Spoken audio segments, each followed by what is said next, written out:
السلام علیکم ورحمۃ اللہ وبرکاتہ۔ ناظرین اکرامی، آج کی ویڈیو کا ٹاپک ہے جب انسان ہر طرف سے مشکلات میں پھنسا ہو تو کیا کرے۔ کسی جنگل میں ایک حاملہ ہرن رہتی تھی۔ جب اس کی ولادت کا وقت آیا تو وہ جنگل میں دور نہر کے قریب چلی گئی اور ولادت کے وقت کا انتظار کرنے لگی۔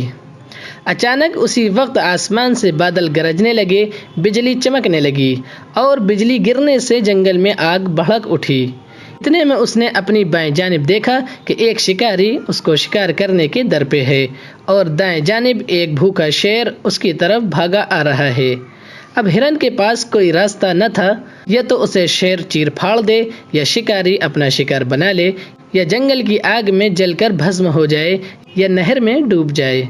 ہر طرف خطرہ ہی خطرہ تھا، اس کے لیے بھاگنے کی کوئی راہ نہ تھی۔ لیکن ایسے مشکل اور پریشان کن حال میں ہرن نے یہ فیصلہ کیا کہ اسے وہ کام کرنا چاہیے جس کے کرنے کی اس میں قدرت اور طاقت ہے، اور باقی معاملہ اللہ پر چھوڑ دے۔ چنانچہ اس نے ایسا ہی کیا اور اپنی پوری توجہ بچے کی ولادت پر مرکوز کر دی اور بیٹھ گئی۔ پھر ہوا کیا؟ آسمانی بجلی گری اور شکاری کو اندھا کر دیا۔ اس کی کمان سے تیر نکلا اور نشانہ سیدھا شیر کو لگا اور وہ مر گیا۔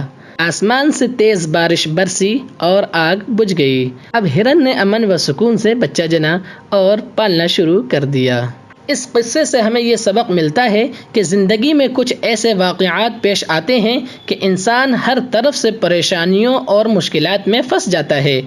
اسے مشکلات سے نکلنے کا کوئی راستہ دکھائی نہیں دیتا، تو ایسے حالات میں انسان کو کیا کرنا چاہیے؟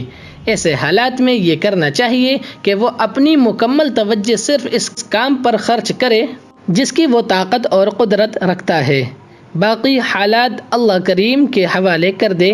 اللہ کریم ضرور اسے پریشانیوں سے نجات دے گا۔ آمین۔